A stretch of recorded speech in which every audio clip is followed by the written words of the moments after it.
Good morning, welcome to ABN breakfast show. Jubilee hills ఉప ఎన్నిక polling ముగిసింది. అక్కడక్కడ కొన్ని ఉద్రిక్తతలు తప్ప మిగతా అంతా కూడా ప్రశాంతంగానే జరిగింది. ఒకటి షేక్పేట, బోరబండ, యూసఫ్గూడలో కొన్ని చోట్ల కొంత ఉద్రిక్తతలు జరిగాయంటే ఎన్నికల పోలింగ్ సెంటర్ దగ్గరగానే అక్కడ బీఆర్ఎస్ ప్రచారం చేస్తోందని టేబుల్స్ వేసి, లేకపోతే కాంగ్రెస్ కార్యకర్తలు బీఆర్ఎస్ వాళ్ళని అడ్డుకుంటున్నారని, కొన్ని చోట్ల బీఆర్ఎస్ కాంగ్రెస్ వాళ్ళని రాకుండా అడ్డుకుంటోందని ఎంఐఎం, ఇలా జరిగాయి. బట్ మొత్తం మీద ఎక్కడికక్కడ అంతా సర్దుమణిగాయి. చివరికి మాత్రం సాయంత్రానికి బీఆర్ఎస్ అభ్యర్థి మాగంటి సునీత కాంగ్రెస్ పార్టీ బోగస్ ఓట్లని, దొంగ ఓట్లని లేకపోతే బెదిరిస్తున్నారని అక్కడికేమో కౌశిక్ రెడ్డి రావడము, వాళ్ళిద్దరిని అక్కడి నుంచి పంపించేసి పోలీస్ స్టేషన్ తరలించడం, సో ఇలాంటి ఘటనలు తప్ప మిగతా అంతా కూడా ఓవరాల్గా ప్రశాంతంగా జరిగింది. కానీ ఒక గంట పోలింగ్ సమయం కూడా పెంచారు. ఎందుకంటే 4 లక్షల మంది ఓటర్లు ఉన్నారు జూబ్లీ హిల్స్ నియోజకవర్గంలో. కాస్త ఏమన్నా ఈ ఎలక్షన్ కమిషన్ పార్టీలతో పాటుగా ఎలక్షన్ కమిషన్ కూడా విస్తృతంగా ప్రచారం చేసింది, పోలింగ్కి రండి వచ్చి ఓటుకు వినియోగించుకోవడానికి. కానీ అదే తంతు గతంలో 2023లో 47% జరిగితే ఈసారి కొద్దిగా పెరిగింది, ఒక 1.2% పెరిగింది, 48.42% పెరిగింది. అంటే సుమారుగా 48.5% అనుకోండి. అది ఎలక్షన్ కమిషన్ అఫీషియల్గా ఇచ్చింది. ఇంక స్వల్పంగా పెరుగుతుందనే అవకాశం కూడా పెద్దగా లేదు నాకు తెలిసి. ఎందుకంటే దాదాపుగా 6 గంటల వరకు అంటే అప్పటికి లైన్లో ఇంకా కొంతమంది ఉన్నారు. దాదాపు 8-8:30 దాకా కూడా పోలింగ్ జరిగింది. బట్ ఎందుకని బయటికి రాలేదు వీళ్ళు అనేది అదే ప్రశ్న. నిన్న మనం కూడా అప్పీల్ చేసాం. అయితే కొన్ని కారణాలు ఏం చెప్తున్నారంటే, జూబ్లీ హిల్స్ పరిధిలో ఏదైతే ఉందో వాళ్ళకి మాత్రమే నిన్న హాలిడే ఉంది. కానీ అక్కడి నుంచి వేరే చోట్లకు పనులకు వెళ్లాల్సిన వాళ్ళు ఉదయం కొంతమంది ఓట్లేసి వెళ్ళిపోయారు, కొంతమంది ఇంకా ఓటు వేయలేదని. అలాగే ఈ మిడిల్ క్లాస్ అపార్ట్మెంట్ వాసులు ఎప్పట్లాగే వాళ్ళు బయటికి రాలేదు, వాళ్ళ కిందకి దిగొచ్చి ఓట్లు వేయలేదని. కొంతమంది వెళ్ళి బతిమాలి, అయ్యా రండి మీకు డబ్బులు తీసుకున్నారు కదా వచ్చి ఓట్లేయండి అని కూడా వీళ్ళు బూత్ ఏజెంట్లు వెళ్ళినా కూడా రాలేదని. అలాగే బస్తీల్లో ఉండే కొంతమంది ఒక పెద్ద ఆయన ఎవరో మన వాళ్ళు పలకరిస్తే మాకేం డబ్బులు ఇవ్వలేదు, మేము ఓట్లేమయ్యా, మేము కూలి పనికి పోవాలని చెప్పారని. సో ఎవరు తక్కువ చేయలేదు. 4 లక్షల మంది ఓట్లు ఉంటే దాదాపు 75-80% మందికి డబ్బుల పంపిణీ జరిగింది. అది ఎంతైనా కానీ 500 నుంచి 5,000 వరకు వేలంపాటి పాడినట్టే కదా. నువ్వు 1000 ఇస్తే నేను 2,000 ఇస్తాను, నువ్వు 2,000 ఇస్తే నేను 3,000 ఇస్తాను అని చెప్పి. సో అప్పటి వరకు కూడా జరిగిన ఎందుకని ఇంట్రెస్ట్ చూపించలేదు? నిన్న కూడా మనం మాట్లాడుతూ ఉప ఎన్నిక కాబట్టి కాస్త కొంతమంది బయటికి వచ్చి, అంటే ప్రత్యేక సందర్భంలో జరుగుతోంది. మాగంటి గోపీనాథ్ హఠాన్ మరణం, వారి భార్య మాగంటి సునీత బరిలో ఉండడము, కాంగ్రెస్ నుంచి నవీన్ యాదవ్, బీజేపీ నుంచి దీపక్ రెడ్డి. గతంలో వీరు అక్కడి నుంచి పోటీ చేసిన వాళ్లే, పార్టీలు వేరైనా. ఎంఐఎం నుంచి గతంలో నవీన్ యాదవ్ పోటీ చేస్తే ఇప్పుడు కాంగ్రెస్ నుంచి చేశారు, దీపక్ రెడ్డి బీజేపీ నుంచి చేశారు. కానీ ఓటర్లు అదే పరిస్థితి, 50% దాటలేదు. అదొక ఇంకా పెద్ద హోప్ కూడా లేదు. ఇక ఎప్పుడు కూడా నగరంలో 50% దాటితే అది పెద్ద వండర్ అన్నట్టే అయిపోయిన పరిస్థితి. సరే, ఇక ఎగ్జిట్ పోల్స్ వచ్చేసాయి. జూబ్లీ హిల్స్లో నిన్న సాయంత్రం కూడా ఎవరికి గెలుపు అవకాశాలు ఉన్నాయంటే, దాదాపుగా ఎగ్జిట్ పోల్స్ చూస్తే 8 సంస్థలు చేసిన ఎగ్జిట్ పోల్ కాంగ్రెస్ పార్టీకే గెలుపు అవకాశాలు ఉన్నాయని చెప్పి చాలా స్పష్టంగా చెప్తున్నాయి. అది పబ్లిక్ పల్స్ ఒకటే కొద్దిగా వాళ్ళు మేమేం చేయలేదు అని చెప్పి కొంతమంది ఏదో వాళ్ళ ప్రతినిధులు చెప్పారు. కానీ బట్ అందరూ ఇచ్చారు, మనమే ఇచ్చాం. పబ్లిక్ పల్స్ నుంచి కాంగ్రెస్కి 48.5%, బీఆర్ఎస్కి 41.8% అని. బీజేపీది నేను ప్రస్తావించట్లేదు, ఎందుకంటే దాదాపుగా బీజేపీది అందరూ కలిపి 6 నుంచి 8% మధ్యలోనే. 1-2 సంస్థలు 10% దాటి ఇచ్చే తప్ప మిగతా అన్నీ కూడా సింగిల్ డిజిట్ వరకే పరిమితం అయ్యే అవకాశం ఉంటుంది.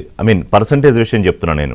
ఓవరాల్గా రాష్ట్రంలో ఎన్నిక జరిగితే ఎన్ని స్థానాలు వస్తాయనే సర్వే ఫలితాలు వస్తాయి. కానీ ఇది ఒక్క స్థానానికి జరిగింది కాబట్టి పర్సంటేజ్ల వారీగా మాట్లాడుకుంటున్నాం మనం. So Chanakya strategies, Naganna survey, operation Chanakya, జన్మైన్ సర్వే, హెచ్ఎంఆర్, స్మార్ట్ పోలు, ఆరామస్థాను, ఇవన్నీ కూడా కాంగ్రెస్ పార్టీకి అనుకూలంగా వస్తే, మిషన్ చాణక్య ఒకటి మాత్రం బీఆర్ఎస్కి 41% దాటుతుంది, కాంగ్రెస్ 39.4% ఇచ్చింది. పొలిటికల్ స్ట్రాటజిస్ట్ అనే సంస్థ 41 ±2 ఇటు కాంగ్రెస్కి ఇస్తే 45 ±2 బీఆర్ఎస్కి ఇచ్చింది. సో ఈ 2 సంస్థలు బీఆర్ఎస్కి అనుకూలంగా ఇచ్చాయి. మెజారిటీ సంస్థలు అయితే మాత్రం కాంగ్రెస్ పార్టీకి అనుకూలంగా ఇచ్చాయి. దానికి కారణాలు ఏంటి అంటే కనుక, ఎగ్జిట్ పోల్స్ నిజం అనుకునే మాట్లాడుకుంటే కనుక, ఒకటి పర్సనల్ ప్రెస్టేజ్గా తీసుకున్నారు ముఖ్యమంత్రి రేవంత్ రెడ్డి జూబ్లీ హిల్స్ ఉప ఎన్నికను. ఇది మొదటి రోజు నుంచి మనం మాట్లాడుకుంటున్నాం. ఎందుకని ఈ ఎన్నికలో గెలిచి చూపించి ఇంటా బయట కూడా ఆయన సమాధానం చెప్పాలి.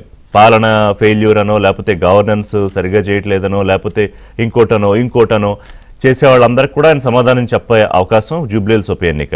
అలాగే నగరం మొత్తం మీద ఎక్కడ కూడా ఒక్క సీటు గెలుచుకోలేదు. తర్వాత వచ్చిన cantonment by election Congress party తన ఖాతాలో వేసుకుంది. కానీ అది పెద్దగా జనాల దృష్టి ఆకర్షించలేదు. వెరేజ్ జూబ్లీ హిల్స్ ఆకర్షించినట్టుగా.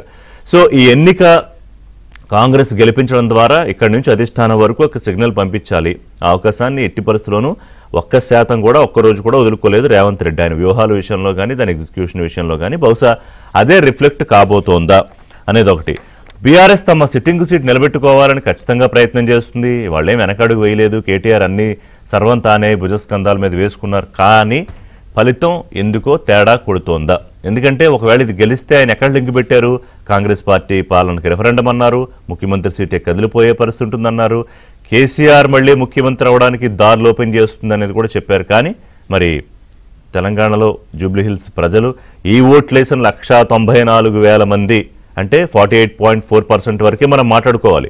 ఓట్లేని వాళ్ళకి ఏం సంబంధం లేదు. ఇంట్లో కూర్చుని సోషల్ మీడియాలో పెట్టేవాడికి ఏం సంబంధం లేదు. కేవలం బూత్ వరకు వచ్చి ఎవరైతే ఓటింగ్లో పార్టిసిపేట్ చేశారో వాళ్ళు ఏమనుకున్నారనేదే ఇక్కడ ముఖ్యం. సో బీజేపీ జెండా రెపరెపలాడిస్తామని బీజేపీ మొదటి నుంచి చెప్తోంది. కానీ డిపాజిట్లే వస్తాయా లేదా అనే పరిస్థితికి వచ్చేసింది వాళ్ళ ఓటింగ్ పర్సంటేజ్ చూస్తే. సో ఇక బీహార్ కూడా నిన్న ప్రతిష్టాత్మకంగా జరిగిన రెండో దశ చివరి దశ పోలింగ్లో బ్రహ్మాండంగా 68% దాటి పోలింగ్ రికార్డు స్థాయి ఇది బీహార్లో ఎప్పటి వరకు. అలాగే మొదటి దశలో కూడా 66% సుమారుగా జరిగితే రెండు కలిపే అత్యద్భుతమైన పోలింగ్ అక్కడ నమోదైంది.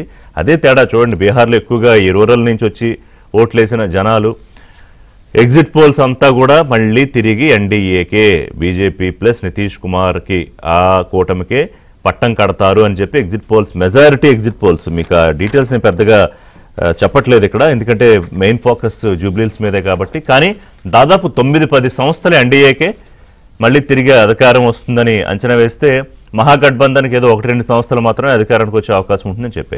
సో ఒక చిన్న బ్రేక్ తీసుకుందాం. బ్రేక్ తర్వాత ఏ అంశాలు ప్రభావితం చేశాయి, తిరిగి ఒకవేళ ఎగ్జిట్ పోల్స్ నిజమైతే కాంగ్రెస్ పార్టీయే సంబంధించిన నవీన్ యాదవే ఈ ఎమ్మెల్యే అవుతారు అనే దానికి ఎంత ప్రయత్నం చేసి మా సిట్టింగ్ సీట్ మేము నిలబెట్టుకుందాం అనుకున్నా బీఆర్ఎస్కి ఒకవేళ డామిట్ కథ అడ్డం తిరిగితే ఎందుకు తిరిగింది, బీజేపీ చివరికి వచ్చినప్పటికీ అసలు సోయిలో లేకుండా ఎందుకు పోయింది, అంటే త్రిముఖ పార్టీ పోరు నుంచి ద్విముఖానికి ఎందుకు వచ్చేసింది అనేది డీటెయిల్డ్గా analysis. Welcome back. Before starting the debate, ఈ సర్వే సంస్థలు ఏ పార్టీకి ఎంతంత పర్సంటేజ్ వచ్చాయో ఒకసారి చూద్దాం. వీలైతే అది కూడా ఒకసారి టెలికాస్ట్ చేయండి, ఆ పర్సంటేజ్కి సంబంధించి స్క్రీన్ షాట్స్ కూడా. సో పబ్లిక్ పల్స్ కాంగ్రెస్కి 48.5% ఇస్తే బీఆర్ఎస్ 41.8%, బీజేపీకి 6.5%. చాణక్య స్ట్రాటజీస్ కాంగ్రెస్కి 46%, బీఆర్ఎస్కి 43%, బీజేపీకి 6%. నాగన సర్వే కాంగ్రెస్కి 47%, బీఆర్ఎస్కి 41%, బీజేపీకి 8%. ఆపరేషన్ చాణక్య ఈ పర్సంటేజ్లు ఇవ్వలేదు కానీ 8,000 ఓట్ల మెజారిటీతో కాంగ్రెస్దే విజయం అని వారు చెప్పారు. జన్మైన్ అనే సంస్థ కాంగ్రెస్కి 42.5%, బీఆర్ఎస్కి 41.5%, బీజేపీకి 11.5%. డబల్ డిజిట్ ఇచ్చిన ఫస్ట్ సర్వే సంస్థ ఇది.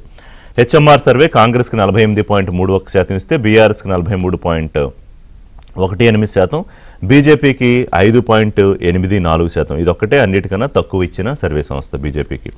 స్మార్ట్ పోల్ అనే సంస్థ కాంగ్రెస్కి 48.2%, బీఆర్ఎస్కి 42.1%, బీజేపీకి 7.6% ఇస్తే ఆరామస్థాన్ సంస్థ 47.4% కాంగ్రెస్కి ఇస్తే 39.2% బీఆర్ఎస్కి గెలిచే అవకాశం ఉంటుంటే 9.3% బీజేపీకి. మిషన్ చాణక్య ప్లస్ క్యూమేగా కలిపి 39.43% కాంగ్రెస్కి, బీఆర్ఎస్కి 41.6%. ఇందాక నేను చెప్పినట్టుగా ఈ సర్వే సంస్థ ఎక్కువగా బీఆర్ఎస్ గెలిచే అవకాశం ఉంటుందని చెప్పారు. పొలిటికల్ స్ట్రాటజిస్ట్ అనే సంస్థ 41+or-2 అంటే మ్యాక్సిమం 43 లేదా 39% కాంగ్రెస్కి వస్తే 45+or-2 బీఆర్ఎస్కి ఇచ్చింది. ఈ సర్వే సంస్థ కూడా బీఆర్ఎస్ గెలిపే అవకాశాలు ఉన్నాయని చెప్తోంది. సో అంటే కొంత ఒకవేళ సైలెంట్ ఓటింగ్ ఏమన్నా కొన్ని చోట్ల జరిగి ఇప్పుడు మనకు ఈ అంచనాలన్నీ చూస్తే సుమారు 3-5% మధ్యలోనే వ్యత్యాసం ఉంటుంది బీఆర్ఎస్ వర్సెస్ కాంగ్రెస్ ఎవరు గెలిచినా కూడా. బట్ కాంగ్రెస్కి అనుకూలంగా కాంగ్రెస్ అభ్యర్థి గెలుస్తారని మెజారిటీ సర్వే సంస్థలు ఎగ్జిట్ పోల్స్ ఇస్తున్నాయి. కాబట్టి ఎందుకు ఆ పరిస్థితి వచ్చిందనేదే మాట్లాడదాం. ఇవాళ డిబేట్లో నాతో పాటు అమర్నాథ్ గారు, సారంగుల అమర్నాథ్ గారు బీజేపీ అధికార ప్రతినిధి స్టూడియోలో జాయిన్ అవుతూ ఉంటే, మానవతారాయ్ గారు కాంగ్రెస్ పార్టీ అధికార ప్రతినిధి, పార్టీ ముఖ్య నాయకులు, ఓ నరసింహారెడ్డి గారు బీఆర్ఎస్ సీనియర్ నాయకులు లైవ్ డిబేట్లో మార్నింగ్ షోలో జాయిన్ అవుతున్నారు, బ్రేక్ఫాస్ట్ షోలో. నమస్కారం అండి అమర్నాథ్ గారు, మానవతారాయ్ గారు, నరసింహారెడ్డి గారు.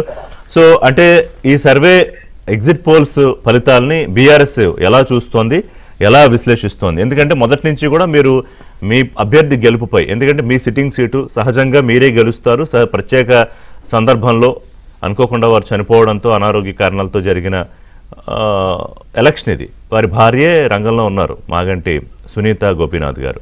కానీ ఎగ్జిట్ పోల్ ఫలితాలన్నీ మీ అంచనాలకు భిన్నంగా రావడం మీద మీ ఒపీనియన్ ఏంటి? గుడ్ మార్నింగ్ రిషి గారు. మీరే కదండి? మీరే నరసింహారెడ్డి గారు. ఓకే, గుడ్ మార్నింగ్ రిషి గారు, మీకు ఏబిఎన్ ప్రేక్షకులు, అలాగే కాంగ్రెస్ అధికార ప్రతినిధి మిత్రులు మానవరాయ్ గారికి, అలాగే బీజేపీ పార్టీ నాయకులు అమర్నాథ్ గారికి అందరికి కూడా గుడ్ మార్నింగ్. రిషి గారు, దీంట్లో ఎగ్జిట్ పోల్స్ మీద చర్చ అంటేనే దానికి కొన్ని పరిమితులు ఉంటాయి. ఎందుకంటే మీరు చాలా సార్లు మనం చూసినాము ఎగ్జిట్ పోల్స్ కొంచెం తారుమారు కావటము, సరే అన్ని కూడా మీకు కూడా తెలుసు సీనియర్ జర్నలిస్ట్ గా. ఒక పార్టీకి అనుకూలంగా వచ్చింది కాబట్టి ఇప్పుడు మా పార్టీకి కూడా కొన్ని అనుకూలంగా ఇచ్చినాయి, కొన్ని కాంగ్రెస్ పార్టీకి అనుకూలంగా ఇచ్చినాయి, బహుశా బీజేపీకి అనుకూలంగా ఎవరు అంటున్నారు. దాన్ని బట్టి మనము చర్చను, ఎందుకంటే ఇప్పుడు ఈ చర్చలో మనం ఒక కంక్లూజన్ డ్రా చేసినాం అనుకోండి రిషి గారు, ఎగ్జిట్ పోల్స్ బట్టి రేపు 14వ తారీఖు రిజల్ట్ వచ్చిన తర్వాత ఆ రిజల్ట్ కంటే ఇప్పుడు దీని మీద చర్చ పెట్టవలసి వస్తుంది మళ్ళీ. That could be go wrong. నేనేమంటానంటే చాలా సందర్భాల్లో ఎగ్జిట్ పోల్ ఆధారంగా మనం చర్చ చేసాము, మెజారిటీ సందర్భాల్లో దాదాపు దగ్గరగా వచ్చిన ఫలితాలు ఉన్నాయి. మీరు అన్నట్టు లాస్ట్ టైం సపోజ్ ఎన్డీఏకి 400, 350, 330 ఇచ్చి దగ్గర 240 దగ్గర ఆగిపోయిన దెబ్బతిన్న పరిస్థితులు ఉన్నాయి. Agree with you, partially definitely agree with you. But ఈ నెంబర్ ఆధారంగా మాట్లాడితే, అంటే ఇవాళ మనకు అవకాశం అక్కడ దాకే ఉంది కాబట్టి 14న మనం రిజల్ట్ ఆధారంగా మాట్లాడతాం అనుకోండి. నేను దాన్ని కాదంటలేదు కానీ నా అంశం అది మీ దృష్టికి ఇవ్వటము. అదే మీరు అన్నట్టు కూడా లాస్ట్ టైం ఎన్డీఏ సందర్భంగా మిగతా చాలా తమిళనాడులో మిగతా వాటిలో కొన్ని జరిగినాయి. అంటే వాళ్ళకు నేను అనేది అంటే 6 గంటల 1 నిమిషాలకే ఎగ్జిట్ ఫలితాలు వచ్చేసినాయి. అంటే ఆ పోలింగ్ అది నిర్వహించిన విధానం మీద నేను చెప్తున్నాను, దాని గురించి ఏం లేదు, దాని శాంటిటీ గురించి నేను పెద్దగా చర్చించాను. కానీ జూబ్లీ హిల్స్ ఉప ఎన్నిక జరిగిన తీరుకు సంబంధించి కానీ ఒకటి, మా పార్టీ పూర్తి విశ్వాసం ఉన్నాం 100%, 8% తేడాతో మాకు వాళ్ళకి తేడా ఉంది కాంగ్రెస్ పార్టీకి. బీజేపీకి అదే పోయినసారి వచ్చినంత పర్సంటేజ్ వాళ్ళు థర్డ్ పొజిషన్ ఉన్నది వాస్తవం. మేము సంపూర్ణంగా విశ్వాసంగా ఉన్నాం, ప్రజల మీద కూడా విశ్వాసం ఉంది. కాంగ్రెస్ పార్టీ వ్యతిరేకమైన అమలు కాని విధానాల మీద వాళ్ళు చూపించిన మాట్లాడిన విధానం ఇవన్నీ కూడా దృష్టిలో పెట్టుకుంటే మా పార్టీ 14వ తారీఖు నాడు ఖచ్చితంగా మంచి మెజారిటీ, కంఫర్ట్ మెజారిటీతో గెలవబోతున్నాం అనేది ఫస్ట్ విషయం. సరే, ఈ ఫలితాలకు సంబంధించి ఎందుకు అంటే ఇక్కడ జరిగిన విధానం గురించి కూడా మీరు ఇంతకుముందు చర్చ పెట్టినారు. దాంట్లో 2 అంశాలు. ఒకటి, ఓటర్ల సంఖ్య అంటే పోయినసారి కంటే జస్ట్ 1.5%, 2% లోపే పెరగటం అనేది. ఈ సందర్భంగా ఎన్నికల కమిషన్ నిజంగా కూడా ఒక చర్య తీసుకుంది, 1 గంట పెంచినారు, సంతోషకరమే. కానీ జూబ్లీ హిల్స్ లో ఎక్కువ మంది బీద ప్రజలే ఉంటారు. వాళ్ళు ఉదయం 7-7:30కి వెళ్ళి మళ్ళీ సాయంత్రం 6 గంటలకు వస్తారు. చాలా మంది దానికి అందుకోలేకపోవడం అనేది ఒక కారణం అయి ఉండొచ్చు. ఆ రోజు హాలిడే మీరు అన్నట్టు అక్కడనే ప్రకటిస్తాము, వీళ్ళు బయట పోయి పని చేయటం, అది 2-3 కారణాలు అయి ఉండొచ్చు. ఇంకేమన్నా ఎన్నికల కమిషన్ కొంచెము డీప్ గా ఆలోచించి ఇంకా ఇతర మెజర్స్ తీసుకుంటే ఏమన్నా పెరిగేదేమో. ఎందుకంటే పొలిటికల్ పార్టీ తరఫు నుంచి మీరు అన్నట్టు ప్రచారం అయితే హోరాహోరీగా జరిగింది. ముఖ్యమంత్రి గారే స్వయంగా 2-3-7 రోడ్ షోలలో పాల్గొన్నాడు, ఆయన ప్రెస్టేజ్ గా తీసుకున్నాడు. ఇంతకుముందు జరిగిన ఏ ఉప ఎన్నికలలో కూడా తెలంగాణ రాష్ట్రం ఏర్పడంగా కావచ్చు, అంతకుముందు ఉమ్మడి ఆంధ్రప్రదేశ్ లో కూడా ఏ ముఖ్యమంత్రి గిన్ని మీటింగ్లలో ఇంతమంది మంత్రులు వెళ్ళి ఈ విధంగా చేసింది అయితే లేదు. బహుశా ఆయన ముఖ్యమంత్రి సీట్కి ఏమన్నా అది ఇది మారుతుంది అని వచ్చే ఊహాగానాల రీత్యా కావచ్చు, అది ఎందుకు పర్సనల్ అయిపోయింది ఆయన. జనరల్ గా అట్లా ముఖ్యమంత్రులు అట్లా తీసుకోరు. మేము కూడా కొన్ని ఉప ఎన్నికలు ఓడిపోయినాము. తెలంగాణ రాష్ట్రం ఏర్పడే ఇప్పటివరకు ఒక 8 ఉప ఎన్నికలు అయినాయి. అది హుజురాబాద్ కావచ్చు, మన నారాయణ ఖేడ్ కావచ్చు, దుబ్బాక కావచ్చు, నాగార్జునసాగర్ కావచ్చు, వివిధ కారణాల వల్ల హుజూర్ నగర్ కావచ్చు, వివిధ కారణాలు. మా జిల్లాలో నల్గొండ జిల్లాలో 3 ఉప ఎన్నికలు వచ్చినాయి 9-10 సంవత్సరాలలో. కొన్ని గెలిచినాము, కొన్ని ఓడిపోయినాము ఉండొచ్చు. కానీ ఇంత తీవ్రంగా ఇట్లా తీసుకోవటం అనేది మొదటిసారిగా చూస్తున్నాను నేను కూడా. కాబట్టి ఇక్కడ ఇంకొకటి ఏంటంటే మొదటి నుంచి కొంత సర్వే ఫలితాలు కానీ లేకపోతే మైండ్ సెట్ కానీ ఇది బీఆర్ఎస్ కి అనుకూలంగా ఉంది, బీఆర్ఎస్ సీటే అని కొన్ని సర్వే ఫలితాలు కూడా ఖచ్చితంగా మీదే అని చెప్పడంతో మీరు కొంత ఓవర్ కాన్ఫిడెన్స్ లోకి వెళ్ళారని, అలాగే ఇది ఓడిపోయే ప్రమాదం ఉందేమో అని పసిగట్టి మీరన్నట్టుగా ముఖ్యమంత్రి చాలా ప్రెషియస్ గా తీసుకుని అందరినీ మొత్తం డివిజన్కి 2 మంత్రులు చొప్పున మానవతారాయ్ గారు లాంటి నాయకులు అందరినీ రంగంలో దింపేశారు, వాళ్ళు వీళ్ళని లేదు, ఒక స్టేట్ ఎలక్షన్ జరిగిన స్థాయిలోనే. అక్కడ ఏమైనా దెబ్బతీసిందా మీ అతి విశ్వాసం? అంటే గడిచిన అసెంబ్లీ ఎన్నికల్లో ఎలా అయితే మీ అతి విశ్వాసమే దెబ్బతీసిందో, ఇఫ్ యూ అగ్రీ, అది నా ఒపీనియన్, ఈసారి కూడా అదే జరిగి ఉండొచ్చా if these numbers are right? లేదండి, అతి విశ్వాసం లేదండి. ఎందుకు అంటే ఋషి గారు మేము చెప్తారు, మాగంటి గోపీనాథ్ గారు చనిపోయి ఇప్పటికీ ఒక 6 నెలలు అవుతున్నట్టు, మన జూన్ లో చనిపోయినారు వారు. అలాగే తర్వాత ఇమ్మీడియట్ గా మేము ముందుగా సునీత గారిని ప్రకటించి, తర్వాత దాదాపు 45-50 రోజుల నుంచి కూడా మా కార్యకర్తలు అందరూ కూడా ఇంటింటికి వెళ్ళి సర్వేలాగా చేసి వాళ్ళ దగ్గరికి వెళ్ళి అందరూ చాలా మంది ఓటర్లను, ఒక 75% ఓటర్ల వరకు మేము చేరుకోగలిగాం. కాంగ్రెస్ పార్టీ కానీ బీజేపీ కానీ ఓటర్లను చేరుకోలేదు. ఓటర్లను చేరుకున్న పార్టీ మా పార్టీ మాత్రమే చేరుకున్నది. మేమంతా ప్రచారం చేసినాం.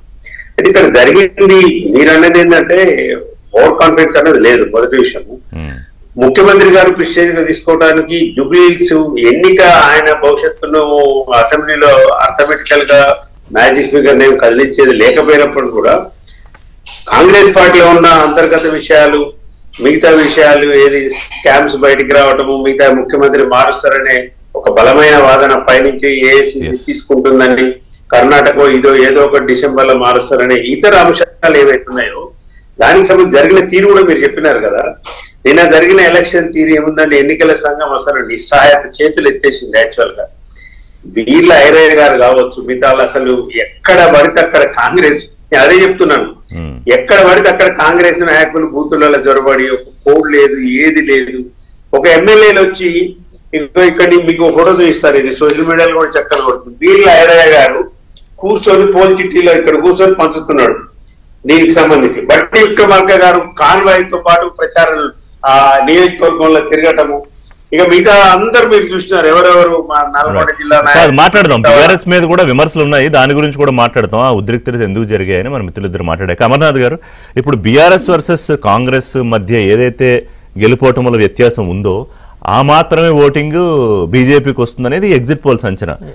కొన్ని సంస్థలే దాదాపు డబుల్ డిజిట్ ఇచ్చాయి, ఒకటి 18%, ఇంకోటి 11%.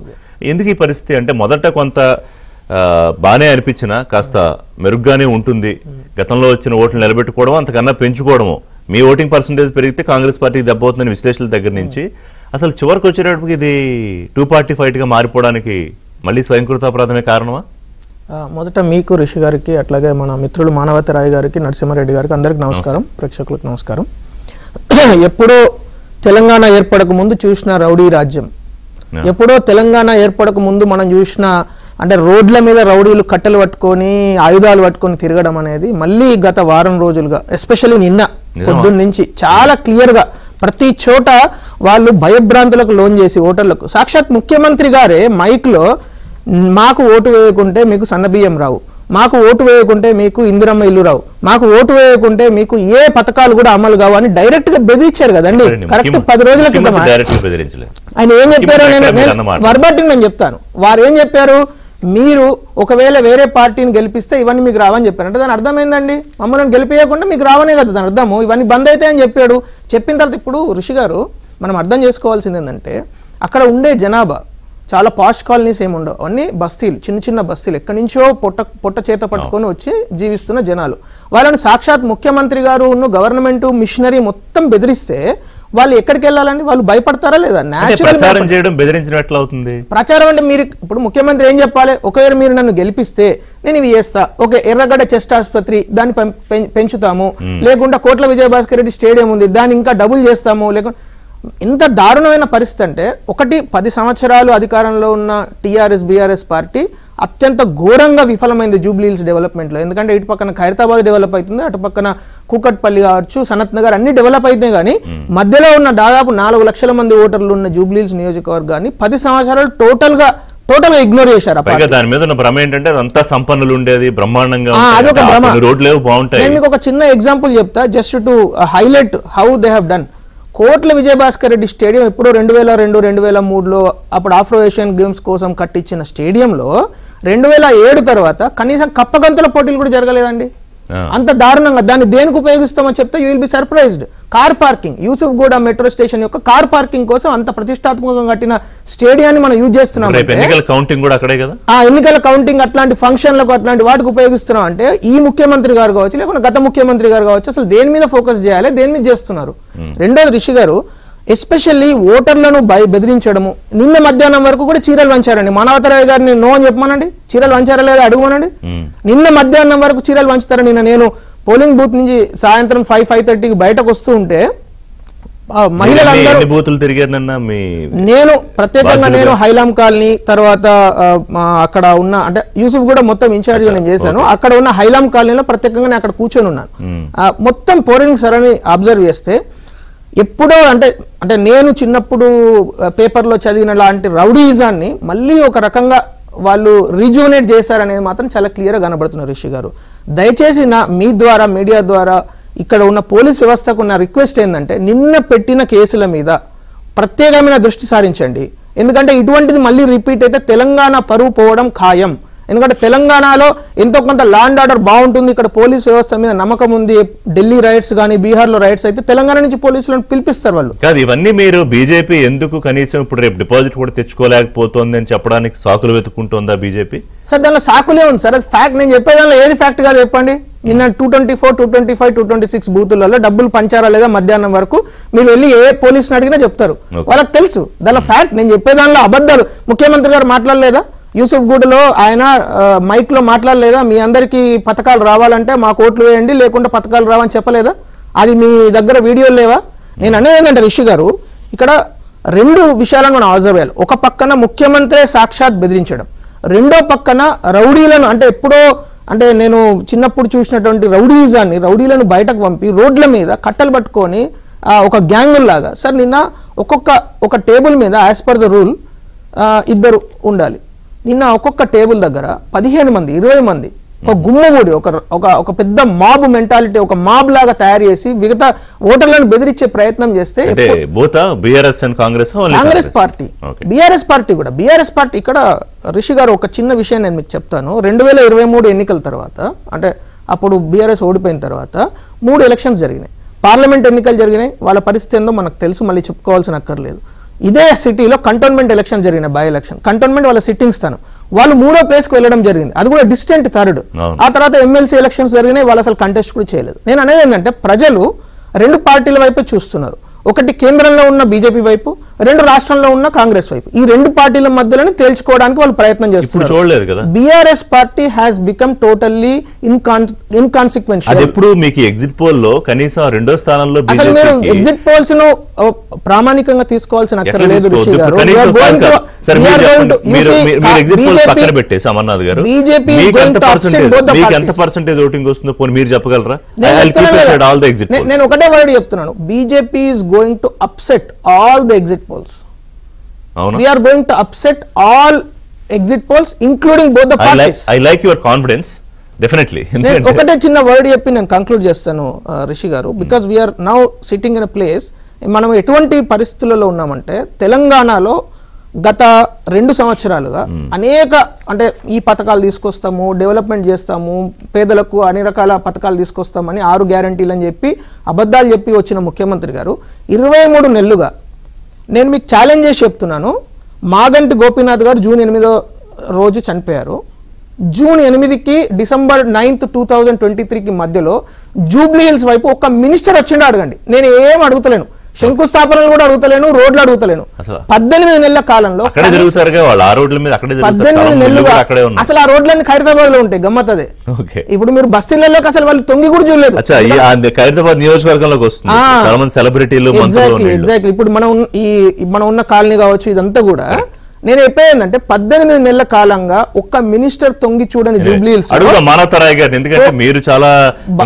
బైపోల్స్ వస్తున్నాయని ఎన్ని శంకుస్థాపనలు చేశారు, 300 కోట్లు 200 పనులన్నీ అవుతాయి. నరసింహారెడ్డి గారు బ్రేక్ తీసుకుంటా. మానవతారాయ్ గారు, ఒకటి కాంగ్రెస్ పార్టీ అభివృద్ధి సంక్షేమంతో మేము ఓటు అడిగాము, అదే అప్పీల్ చేసామని మీరు అందరూ చెప్తుంటే మరేమో రౌడీ రాజ్యం అని, దొంగోట్లని, ఇంకోటని ఇంకోటి. Welcome back. జూబ్లీ హిల్స్ లో బస్తీల దగ్గర నుంచి అపార్ట్మెంట్ల వరకు పైసలు అందరూ తీసుకున్నారు కానీ చాలా మంది పత్తా లేరు. మన రిపోర్టే చాలా డీటెయిల్డ్ గా ఇచ్చాము వాళ్ళ ఆంధ్రజ్యోతిలో. కొంతమంది అయితే నేరుగా మన రిపోర్టర్లకే అన్న మాకేం పైసలు రాలేదన్నా, మేము ఓట్లకు పోం, పనికి పోతున్నాం అని చెప్పి వెళ్ళిపోయారు. నవీన్ యాదవ్ నిన్న వారు మాట్లాడుతూ 60 నుంచి 65% నమోదు అవుతుంది అనుకుంటున్నానని పోలింగ్ తర్వాత ఆయన కాన్ఫిడెన్స్ వ్యక్తం చేశారు.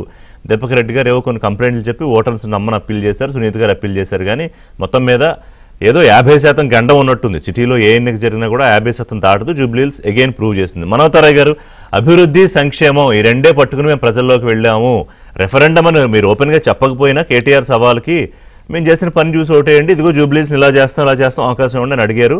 అవకాశం ఇస్తున్నట్టే కనిపిస్తోంది as per the exit polls. కానీ దానికి ఇదిగో ఈ కారణాలతో అని బీఆర్ఎస్ బీజేపీ మీ మీద కొన్ని బండరాళ్లే వేస్తుంది, చిన్నవేం కాదు. ఇప్పుడు ఓడిపోతున్నామని తెలిసి సాకులు చెప్పడం సహజం. కాబట్టి ఏం వంకంటే బీఆర్ఎస్ ఒప్పుకోలేదు, ఓడిపోతున్నామని బీఆర్ఎస్ అయితే ఒప్పుకోలేదు. సరే, మేము మొదటి నుంచి చెప్తాను, ఈ ఎగ్జిట్ పోల్స్ తర్వాత ఈ రకరకాల సర్వేలను మేము నమ్ముకోము, మాకు అవసరం లేదు. మేము ఎన్నిక షెడ్యూల్ వచ్చిన దగ్గర నుంచి కాంగ్రెస్ గెలవబోతుంది అని చెప్తున్నాం. మేము ఓటింగ్ పర్సంటేజ్ ను పెంచడానికి ప్రయత్నం చేస్తాం, తద్వారా మెజారిటీ గురించి ఆలోచించడం మేము. కాబట్టి తప్పకుండా నవీన్ యాదవ్ 15,000 ఓట్ల చిలుపు పైకి మెజారిటీతో గెలవబోతుండు అనేది సంకేతాలు స్పష్టంగా మేము ముందు నుంచి చెప్తున్నాం. గత డిబేట్లలో కూడా నేను చెప్పాను. కాబట్టి నానాటికి తీసుకట్టు నాగంబొట్టు లెక్క ఎన్నికల ప్రక్రియలో ఓటు వేసే వాళ్ళు రోజు రోజుకి ఓటు వేయకుండా ఆగిపోవటం అనేది చాలా బాధాకరమైన అంశం. ఇది ప్రజాస్వామ్యంలో చూస్తే 2009లో 52.75% ఓటింగ్ జరిగింది. 2014లో అదే నియోజకవర్గంలో 50.18% జరిగింది. 2018 45 అంటే దిగజారిపోతుంది కిందకి. 2018కి వస్తే 45.5% వచ్చింది. 2023 కాస్త కొంచెం మెరుగ్గా 47.49% వచ్చింది. కానీ ఈసారి 1% పెరిగింది, 48.47% పెరిగింది. కాబట్టి ప్రజల్లో ఇంకా చైతన్యం రావాలి. మధ్యతరగతి వాళ్ళు ఓటు వేయలేదు, ఇక శ్రీమంతులు అయితే వాళ్ళు బయటికే రారు. కాబట్టి శ్రీమంతులు కూడా బయటికి రావాలి, మధ్యతరగతి వాళ్ళు కూడా సరే వాళ్ళు మీతో పని లేదనుకుంటున్నారా శ్రీమంతులు అన్నవాళ్ళు? రాజకీయ పార్టీలు అంటే వాళ్ళ సమయం దొరికితే, ఆ సెలవు దొరికితే వాళ్ళు కార్యకలాపాలు ఈ దేశం పోదామా, అక్కడ పోదాం, ఇక్కడ పర్యాటక ప్రాంతాలకు పోదాం అనే ఆలోచన ఉంటుంది వాళ్ళకి. వాళ్ళ వ్యాపారాల్లో లేకుంటే పనుల్లో తీరిక లేక తలమునుకులు అవుతున్నప్పుడు ఏదో ఒక రోజు సెలవు దొరికినప్పుడు వాళ్ళు ఎక్కడికో దూర ప్రాంతాలకు వెళ్తుంటారు, అది సేదతీరుతుంటారు. కాబట్టి మనం ఆ వైఖరిని నుండి మార్చే ప్రక్రియను ఎన్నికల సంఘం చేయాలి. అదేవిధంగా మరి అమర్నాథ్ గారు మాట్లాడుతూ తెలంగాణ పరువు పోతుంది అంటున్నారు. ఎందుకు పోతుందండి తెలంగాణ పరువు? అసలు తెలంగాణకి మీరు ఏమి ఇచ్చారని తెలంగాణ పరువు పోతుంది? మీరు ఏమైనా ఇచ్చారా తెలంగాణకి? మీకు అందుకే అలా డిపాజిట్లు కూడా గతంలో వచ్చిన ఎప్పుడో చిన్నప్పుడు చూసిన రౌడీ రాజ్యం ఉత్తరప్రదేశ్ లో ఏం జరుగుతుందో వాళ్ళ పాలిత ప్రాంతాల్లో ఇలా దేశం పరువు పోతుందండి. దేశ భద్రత అడిగిపోతుంది, గాలికి వదిలేశారు. పటిష్టమైన అమిత్ షా అడిగిపోయిండు, అజిత్ దోవల్ అడిగిపోయిండు, దేశ భద్రతా సలహాదారు అడిగిపోయిండు. ఎందుకు మరి ఇది జరుగుతుంది? పహల్గామ్ ఘటన మర్చిపోక ముందే ఢిల్లీలో కారు బాంబు పేలటం ఎంత బాధాకరం. దాని గురించి ఆలోచించండి. అందుకే దేశ భద్రత అంటే సైనికుల్లో ఇప్పటికీ 50-60 వేల ఖాళీలు ఉన్నాయి. వాటిని ఎట్లా భర్తీ చేయాలో ఆలోచన చేయండి. వారిని వేరే పనులకు వాడుకోకండి. మీరు నక్సలైట్లను ఏరివేయడం కోసం వాడుకున్నారు, అక్కడ వచ్చి పహల్గామ్లో వాళ్ళు దాడులు చేశారు. ఇప్పుడేమో బీహార్ ఎన్నికల్లో వాడుకున్నారు, అక్కడ వచ్చి వాడు బాంబ్ బ్లాస్టులు చేసిండు. కాబట్టి సైనిక భద్రతా బలగాల సంఖ్యను పెంచండి. రిటైర్డ్ అయిపోయిన వెంటనే దానికి జూబ్లీహిల్స్ కి లింక్ కాదు కానీ పరువు పోతాం, ఎందుకు పోతాం? దేశం పరువు పోతుంది పక్కన కాదు. ఇక్కడ బీజేపీ డిపాజిట్లు కూడా వస్తాయో లేదో అన్న పరిస్థితికి రావడానికి కారణం ఏంటి? ఎందుకంటే వాళ్ళు ఏం చేయలేదు. హైదరాబాద్ మెట్రో విస్తరణకు నిధులు ఇవ్వమంటే ఇవ్వలేదు. అదేవిధంగా మూసీ ప్రక్షాళన చేద్దాం, సుందరంగా తీర్చిదిద్దుకుందాం, భాగ్యనగరాన్ని తీసుకొద్దాం, మంచి అందమైన భాగ్యనగరం చేద్దామంటే వినలేదు. బయ్యారం ఉక్కు ఫ్యాక్టరీకి నిధులు ఇవ్వలేదు. వివక్ష కనపడుతుంది కదా. పక్క రాష్ట్రానికి ఇవ్వద్దంటలే. విశాఖ స్టీల్కి 3,000 ఇచ్చారు, 6,000 కోట్లు వేయండి. కనీసం 2,000 కోట్లతో ప్రారంభించండి మన బయ్యారం ఉక్కుని. పోలవరం కి 5,000 కోట్లు ఇచ్చారు, ఇంకా 10,000 కోట్లు ఇవ్వండి, మేము వద్దంటలే. కానీ పాలమూరు రంగారెడ్డికి ఒక 5,000 కోట్లు ఇవ్వండి. మొన్ననే మోడీ గారు వచ్చి 15,000 కోట్ల అభివృద్ధికి శంకుస్థాపన చేస్తారు. మరి తెలంగాణలో కొన్న 2 కేంద్ర మంత్రులు ఉండి 5,000 కోట్ల శంకుస్థాపన చేయరా? మీరన్న ఈ మధ్య తరగతి ఓటర్లను శ్రీమంతులు కాస్త బయటకు వచ్చుంటే మారుండేదేమో, బీజేపీ పర్సెంటేజ్ పెరుగుండేదేమో, గెలుస్తుందని నేను వాళ్ళు బయటకు వచ్చుంటే కొంత మేరకు వాళ్ళకు వచ్చేది. కానీ ఇప్పుడు 7,000, 8,000, 9,000, 10,000 వస్తే రావు అర్థంగానే అయోమయ పరిస్థితి, గందరగోళంలో ఉన్నారు. దెబ్బకు షాక్ తిన్నారు. ఆ షాక్ లో ఏం మాట్లాడుతున్నారు అర్థం కాదు. మేము మొదటి నుంచి చెప్తున్నా, మా సంక్షేమ పథకాలే మమ్మల్ని గెలిపిస్తాయి. ముఖ్యమంత్రి రేవంత్ రెడ్డి సారథ్యంలో కాంగ్రెస్ పరిపాలనే మమ్మల్ని గెలిపిస్తుంది అని మేము చెప్పాం. ఇలా సన్న బియ్యం ప్రధాన కారణం అవుతుంది, రేషన్ కార్డులు ప్రధాన కారణం అవుతున్నాయి. 14,200 పైచీలకు రేషన్ కార్డులు ఇచ్చినాం. 8,000 మంది పైచీలకు 8,101 మందిని మార్పులు చేర్పులో భాగంగా రేషన్ కార్డులు జత చేసిన వాళ్ళందరినీ. అదేవిధంగా సన్న బియ్యం ప్రతి నెల 23,311 క్వింటాల పైచీలకు అక్కడ పంచుతున్నాం. ఇలా శ్రీమంతులు ఏ అన్నం తింటున్నారు, సామాన్యుల బస్తీ ప్రజలు కూడా అదే అన్నం తిని సమానత్వాన్ని పొందుతున్నారు. ముద్దకి రేవంత్ రెడ్డి దేవుడని తలుచుకుంటున్నారు. అట్లాంటి తరుణంలో వాళ్ళకి ఓట్లు ఎట్లా పడతాయండి? మహిళలు ఈ ధర నుంచి ఆ ధరకు ఉద్యోగాల రీత్యా, వ్యాపారాల రీత్యా, లేకపోతే చదువుల రీత్యా బస్సుల్లో ఉచితంగా ప్రయాణం చేసుకుంటూ నెలకు 3,000 రూపాయలు ఆదాయం చేసుకుంటున్నారు. దాదాపు 120 కోట్లు ఆదా చేసుకున్న మహిళల ఓటు వేరే పార్టీల వైపు పోద్దా? ఒకసారి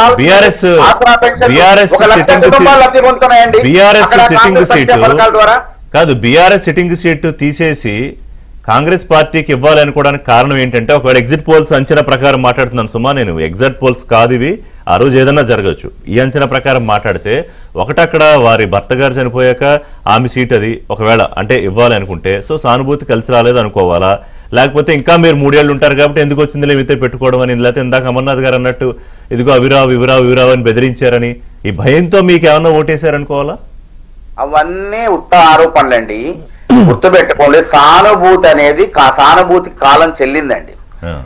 మంత్రాలకు చింతకాయలు రాలవు, సానుభూతికి ఓట్లు పడవు అనేది గత ఉప ఎన్నికల్లో బీఆర్ఎస్ అధికారం ఉన్నప్పుడు వాళ్ళే అత్యధిక స్థానాల్లో గెలిచారు. 2 స్థానాలు దుబ్బాక, హుజూరాబాద్ లో వ్యక్తిగతంగా రఘునందన్ రావు, ఈటల రాజేందర్ గెలిచారు.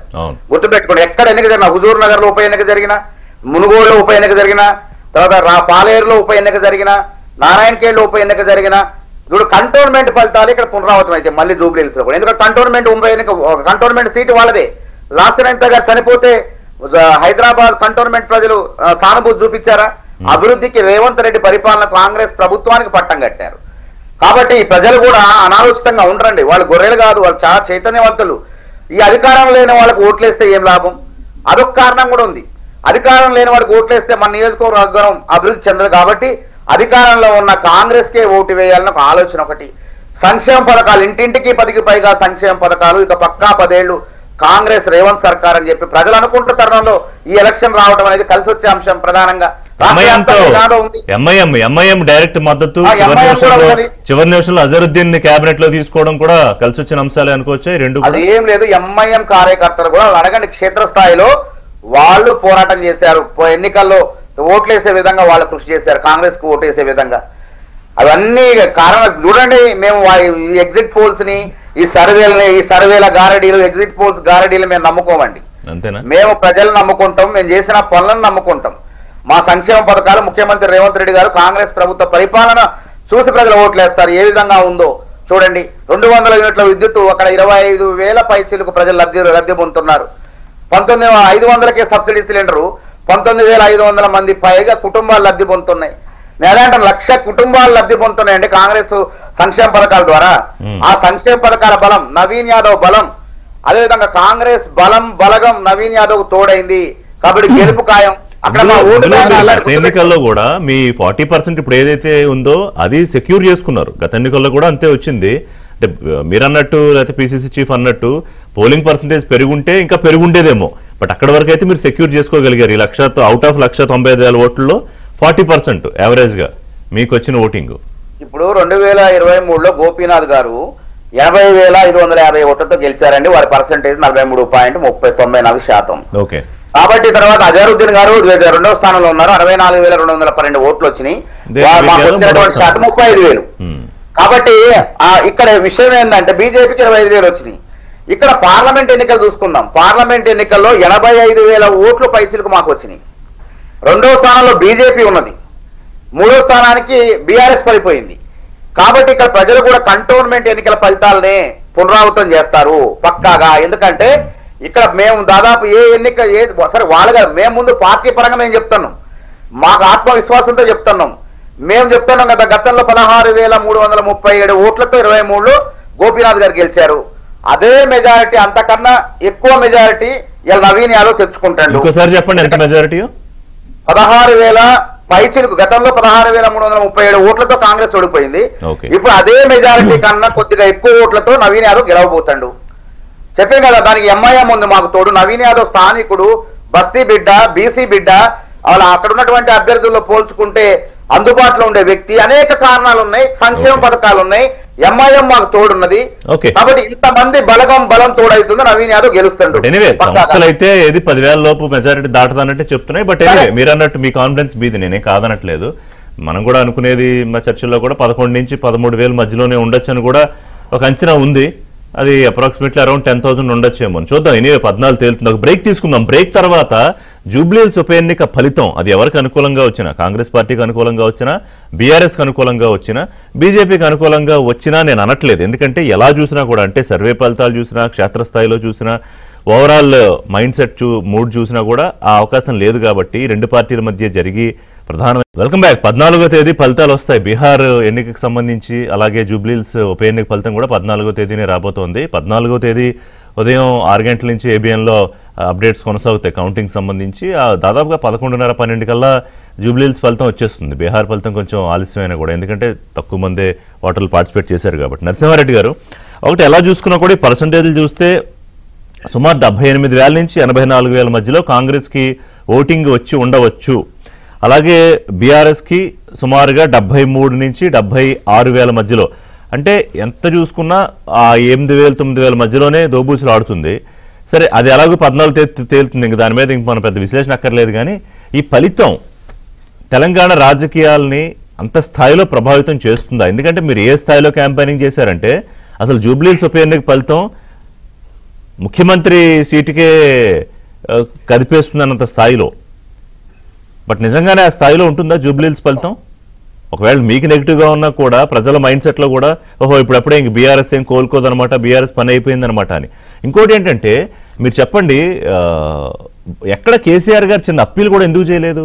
ఈవెన్ ఒక వీడియో అప్పీల్ సరే బయటకంటే రాలేదనుకోండి.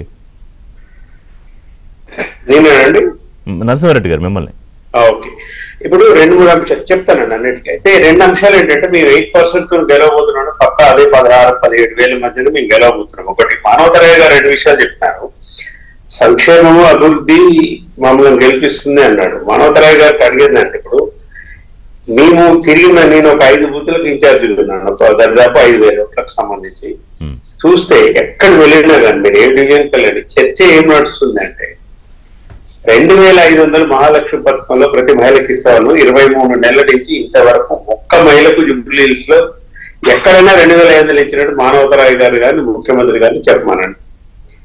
ముఖ్యమంత్రి గారు ఎంతసేపు ఉన్న వారి ఉపన్యాసాలు మీరు చూస్తే జూబ్లీహిల్స్ కు సంబంధం లేని అంశాలు, ఎంతసేపు ఎన్నికల నుంచి తప్పించుకునే ఉపన్యాసాలే తప్పితే సంబంధం లేని అంశాలు. రెండోది సంక్షేమం అన్నారు. 4,000 పెన్షన్ 2,000 నుంచి 4,000 చేస్తారు. 23 నెలలు అయిందండి. ఇవన్నీ 100 రోజుల్లో అమలు చేస్తే మన పథకాలు రిషి గారు ఎవరు చెప్పలే. వాళ్ళు విధించుకున్న టైమే 100 days. 100 days అయిపోయి 400 రోజులు అవుతుంటే కూడా మీరు ఎన్నికల ముందు బాకీ కార్డు పట్టుకు వెళ్ళారు కదా, దానికి కూడా పెద్ద రెస్పాన్స్ అదే చెప్తున్నాను. అదే చెప్తున్నాను. మూడవది, షాదీ ముబారక్ కేసీఆర్ ₹1,00,000 వేస్తుండు, మీరు తులం బంగారం ఇస్తామన్నారు. ఇక తులం బంగారం గురించి పొన్నం ప్రభాకర్ గారు ఏం మాట్లాడినారు, మిగతా వాళ్ళు ఏం మాట్లాడారు. నేనేమంటున్నానంటే సంక్షేమ పథకాలు మీరు చెప్పిన ఈ 3-4 అంశాలు నేను చెప్పిన దాంట్లో ఏ ఒక్కటి కూడా అమలు చేయండి, పేద ప్రజలకు సంబంధించిన అంశాలు. ఫస్ట్ పాయింట్ ఏంటంటే రేవంత్ రెడ్డి నేచరే ఇట్లాంటి మోసపూరితమైన వాగ్దానాలను అమలు పరచడంలో, గోబెల్స్ ప్రచారం చేయడంలో ఆయన ఆరితేరిన నాయకుడు. ఎందుకు అంటున్నానంటే ఫస్ట్ శాసనసభలోనే మేము 6 గ్యారెంటీలకు చట్టబద్ధత ఇస్తామన్నారు. ఎందుకు తెలియదండి కాంగ్రెస్ పార్టీ చట్టబద్ధత? మీకు అంత నమ్మకం ఉంటే అభివృద్ధి సంక్షేమం, అసలు అభివృద్ధి ఎక్కడుంది, సంక్షేమం ఎక్కడుంది? రాష్ట్రం మొత్తం మీద లేదు, ఇంకా జూబ్లీహిల్స్ ఎక్కడిది? ఇంకొకటి నేను థీరీ చెప్తాను, మానవతరే అర్థం చేసుకోవాలి. 2023 ఎన్నికలలో రాష్ట్రం మొత్తం మాకు ప్రతికూలంగా ఉన్నప్పటికీ కూడా ఇక్కడ జిహెచ్ఎంసీలో అన్ని సీట్లు మేమే గెలిచినాం. మీరు రాష్ట్రం మొత్తం మీద గెలిచినప్పుడు కూడా జూబ్లీహిల్స్ ప్రజలు ఇక్కడ బీఆర్ఎస్ ని ఆదరించారు. ఈ 2 సంవత్సరాలు మీరు మొత్తం విఘాతమే కదా అభివృద్ధి. సమయం లేదు. నా పాయింట్ ఏంటంటే ఇప్పుడు ఒకవేళ మీరు చాలా కాన్ఫిడెంట్ గా ఉన్నారు కదా మీరు గెలుస్తారని, గెలుపుతో బీఆర్ఎస్ గెలుపుతో ఏమి రాజకీయ పరిణామాలు మారబోతాయని మీ అంచనా? 2 మారుతున్నాయండి. 2 మారుతాయి రాజకీయ పరిణామాలు. ఒకటి ఏంటంటే అమలు చేయకపోతే ప్రజలు మమ్మల్ని సహించరు. మేమిచ్చిన వాగ్దానం అమలు చేయకుండా ఇంకా ఏ ఎన్నికలకు కాంగ్రెస్ పార్టీ పోతే గల్ల పట్టుకొని ఇదే ఓటమి ఎక్కడైనా ఉంటుంది. రేపు స్థానిక సంస్థల ఎన్నికలు కావచ్చు, మిగతా ఎన్నికలు కానీ ఇది వస్తుంది. అందుకే చెప్తున్నాం మేము 4 కోట్ల మంది ప్రజలకు మేలు చేసే సువర్ణ అవకాశం జూబ్లీహిల్స్ ప్రజలకు వచ్చింది. అంటే మేము వాగ్దానాలు ఇస్తాము, ఎడాపాడని చెప్పేస్తాము, అలంకాన హామీలు ఇస్తాము, అయినా మేము అమలు చేయము, అయినా మా కోటేయండి అనే ఈ అహంకారం ఏదైతుందో రేవంత్ రెడ్డి ముఖ్యమంత్రి గారికి ఉన్న అహంకారం తగ్గాలంటే, అమలు కావాలంటే, మిగతా వాగ్దానాలు ఇబ్బంది వాగ్దానాలు అమలు కావాలంటే కూడా ఖచ్చితంగా ఇక్కడ ఓటమి వస్తే ఇంకా వాళ్ళు కళ్ళు తెరిచేసి మిగతా నేల మీదకి వచ్చి అమలు చేస్తారనేది ఒక అంశం. రెండోది, కాంగ్రెస్ పార్టీలో అంతర్గతంగా ఉన్న కుమ్ములాటలు ఏవైతున్నాయో ముఖ్యమంత్రి సీట్ కోసం జరుగుతున్న దాంట్లో ఈయన నెల నెల ఢిల్లీకి పంపుతున్న ముట్టులకు మేము కూడా సిద్ధము ఉండడానికి 2-3 తయారు కావటం వల్ల జరిగే పరిణామాలు అధిష్టానానికి సంబంధించి అక్కడ మార్పు జరగబోతుంది అనేది వాస్తవం. కానీ ప్రజలకు సంబంధించిన ఒక మేలు, కాంగ్రెస్ పార్టీకి సంబంధించిన దాంట్లో జరిగే దాంట్లో ఇంకొకటి జరగబోతుంది అనేది మా యొక్క రీడింగ్. ఏంటంటే బీఆర్ఎస్ పాజిటివ్ మూడ్ వచ్చేసినట్టు కూడా అనుకోవచ్చా ఒకవేళ మీరు గెలిస్తే? 100% అండి. ఎందుకు ఇంకోటి మానవతరాయ్ గారు చెప్పినారు, ప్రభుత్వం వైపే ఉంటారు అంటున్నారు. వారు చాలా తప్పుగా మాట్లాడినారు, రికార్డు సరి చేసుకోవాలి. దుబ్బాక మీ ఓడిపోయిన వాళ్ళే చెప్పినారు కదా, ప్రభుత్వం వైపే ఓటేస్తారంటే మరి దుబ్బాక ప్రజలు మాకు వేయలేగా. కూడా మాట్లాడదాం ఒకసారి. రిషి గారు బేసికల్ గా అందరు కూడా ఉన్న విఘ్నులు ఇద్దరు కూడా వాళ్ళు పార్టీ నుంచి రిప్రజెంట్ చేస్తున్న వాళ్ళు ఒక ఎన్నికలకు మిగతా ఎన్నికలకు ఉప ఎన్నికలకు సంబంధించి 8 కానీ మీరు అన్నారు మీరు ముడిపెట్టేశారు ముఖ్యమంత్రి మీరే. అమర్నాథ్ గారు క్విక్ గా ఈ ఉప ఎన్నిక ఫలితం అంటే మీరు you don't think otherwise, but ఇది 2 పార్టీల మధ్య జరిగినట్టే కనిపిస్తోంది. బీజేపీ థర్డ్, అది డిస్టెంట్ గా డిపాజిట్లు దక్కించుకుంటే గౌరవప్రదంగా బయటపడినట్టే. సో ఇప్పుడు ఏం మార్పు జరుగుతుంది ఈ ఎన్నికలు, లేకపోతే పెద్ద ఒక వారం తర్వాత మర్చిపోయే అవకాశం ఉంటుందా? అంటే ఋషి గారు, ఏ ఎన్నికకు ఆ ఎన్నికనే ఎన్నిక అండి. అవును, ఎందుకంటే మనం అంటే గత ఎన్నో సంవత్సరాలుగా అనేక ప్రాంతాల్లో ఎన్నికలు చూసాము, ఉప ఎన్నికలు చూసాము. ఇప్పుడు ఒక ఎన్నిక సపోజ్ ఇప్పుడు ఎమ్మెల్సీ ఎన్నికలలో వాళ్ళు కంటెస్ట్ చేయలేదు, that doesn't mean that Jubilee Hills లో వాళ్ళకి డిపాజిట్ రాదని అనలేం. తర్వాత పార్లమెంట్ ఎన్నికల్లో అనేక చోట్ల వాళ్ళకి డిపాజిట్ దక్కలేదు, that doesn't mean in those segments, ఆ సెగ్మెంట్లలో కూడా వాళ్ళకి డిపాజిట్ దక్కదు అసెంబ్లీ ఎన్నికలలో అని చెప్పలేం. అట్లాగే భారతీయ జనతా పార్టీకి ఒక చోట డిపాజిట్ దక్కకపోవచ్చు. 2018లో దాదాపు 105 సెగ్మెంట్లలో భారతీయ జనతా పార్టీకి డిపాజిట్ రాలేదు. 2019లో 4 ఎంపీ సీట్లు గెలిచాం. సో ఇక్కడ ఏంటంటే ఏ ఎన్నికకు ఆ ఎన్నికనే సపరేట్గా చూడాలి. రెండో విషయం ఏంటంటే, నిజంగా మానవతరాయ్ గారు చెప్పిన అంశాలు, సంక్షేమం, అభివృద్ధి, చాలా విషయాలు ఆయన మాట్లాడారు. అది నిజమైతే వాళ్ళు మనీని, మజిల్ పవర్ను 2M ఫార్ములా ఎందుకు నమ్ముకున్నారు?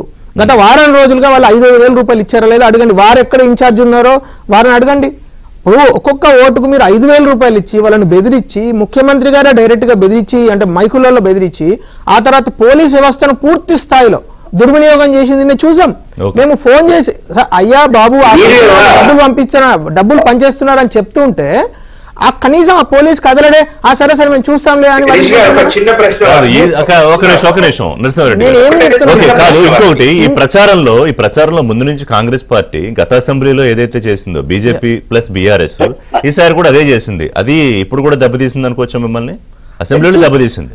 ఇక్కడ సింపుల్ రిషి గారు, నిజంగా వాళ్ళకు చిత్తశుద్ధి ఉంటే, ఇక్కడ ఎన్నికలు పక్కన పెడదాం ఒక్క సెకండ్, ఎన్నికల పక్కన నిజంగా వారికి జూబ్లీహిల్స్ ప్రజల మీద ఏమాత్రం ఈసుమంత ప్రేమ ఉన్నా కూడా 2023 డిసెంబర్ నుంచి 2025 జూన్ వరకు మరి ఒక్కసారైనా ముఖ్యమంత్రికి కరెక్ట్ 500 మీటర్ల దూరంలో జూబ్లీహిల్స్ నియోజకవర్గం ఉంటుంది ఆయన ఉన్న రెసిడెన్సీ నుంచి. ఒక్కసారైనా వచ్చిండు ఆయన? అడిగిన ప్రశ్న పొలిటికల్ క్వశ్చన్. మీ ఇద్దరు ఒకటే, కాంగ్రెస్ కి అగెనిస్ట్ గా మీరు బీఆర్ఎస్ ని గెలిపించడానికి బీజేపీ పనిచేసిందని ముఖ్యమంత్రి పదే చెప్పుకెళ్ళారు. పాత చింతకాయ పచ్చడి అది పనిచేసి ఉండొచ్చా అంటున్నాను. 100% అది రాంగ్. ఎందుకంటే ముఖ్యమంత్రి గారు అది అట్లా మాట్లాడితే మరి పార్లమెంట్ ఎన్నికలలో ఎందుకు రిజల్ట్ వస్తుంది? ఎమ్మెల్సీ ఎన్నికలలో ఘోరంగా ఓడిపోయినారు. దానికి కూడా చెప్పారు కదా, పార్లమెంట్ ఎన్నికల్లో బీఆర్ఎస్ సూసైడ్ చేసుకుంటే ఇప్పుడు బీజేపీ రిటర్న్ గిఫ్ట్ ఇస్తుంది. నేను ఒక చిన్న విషయం చెప్తాను. ఇదే ముఖ్యమంత్రి గారు కరీంనగర్ గడ్డ మీదకి వచ్చి నరేందర్ రెడ్డికి మీరు ఓటేయండి, మీరు ఓటేస్తే ఇది ఒక పెద్ద అంటే కాంగ్రెస్ పార్టీకి ఒక పెద్ద మీరు ఇచ్చినట్టు అని చెప్తే గ్రాడ్యుయేట్ ఓటర్లందరూ తిరస్కరించారు ఆయన మాటను.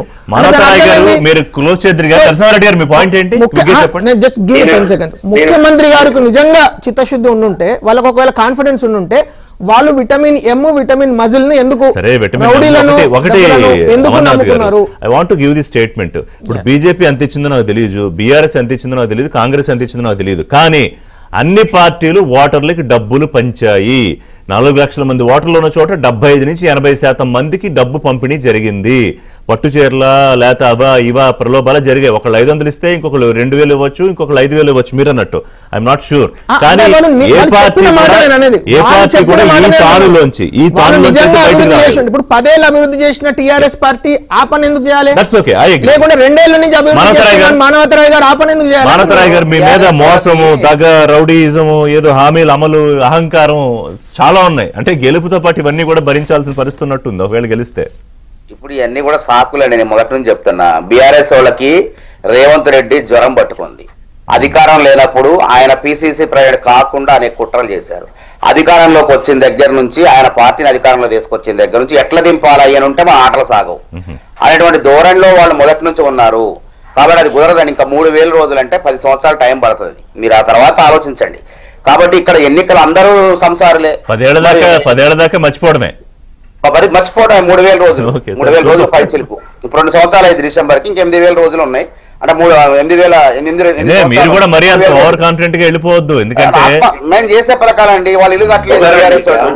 ఇప్పుడు పేద ప్రజలకు రేవంత్ రెడ్డి పేద ప్రజలకు ఇందిరమ్మ ఇల్లు కడతాండి. ఏ ఊరైనా పోదాం, మేము కట్టిన ఇందిరమ్మ ఇళ్ళే ఉంటాయి. ఎన్నికలప్పుడు కూడా మా ప్రచారం ఒకటే, చూద్దాం. ఇందిరమ్మ ఇల్లు ఉన్నాయా, మీరు కట్టిన డబుల్ బెడ్రూమ్ ఇల్లు ఉన్నాయా అడిగిన ఓట్లేశారు. 14వ తేదీ ఈ టైంకి మనకి అంచనా పూర్తిగా వస్తుందని చెప్పను కానీ దాదాపుగా ట్రెండ్ కొంత అర్థం అవుతుంది. సార్ సారీ, సమయం అయిపోయింది. 10 seconds ప్లీజ్. నేనేమంటాండి, ఇప్పుడు మానవతరాయ్ గారు ఇల్లు చూపెట్టాడు కదా, జూబ్లీ చౌక్ ఇల్లు చూపెట్టండి, ఒక్క మహిళకు 2000 ఎగ్జిట్ మీద మాట్లాడదాం. యాక్చువల్ రిజల్ట్స్ వచ్చాక ఎన్ని అంశాలు కూడా మాట్లాడదాము. ఎవరు అనేది 14వ తేదీ తేలిపోతుంది. ఆ రోజు కోసం మళ్ళీ వెయిట్ చేద్దాం, ఆ రోజు చర్చిద్దాం. థ్యాంక్ యూ వెరీ మచ్ అందరికి పార్టిసిపేట్ చేసినందుకు. ఇది ఇవాళ బ్రేక్ఫాస్ట్ షో. అప్డేట్స్ కోసం కీప్ వాచింగ్ ఏబిఎన్.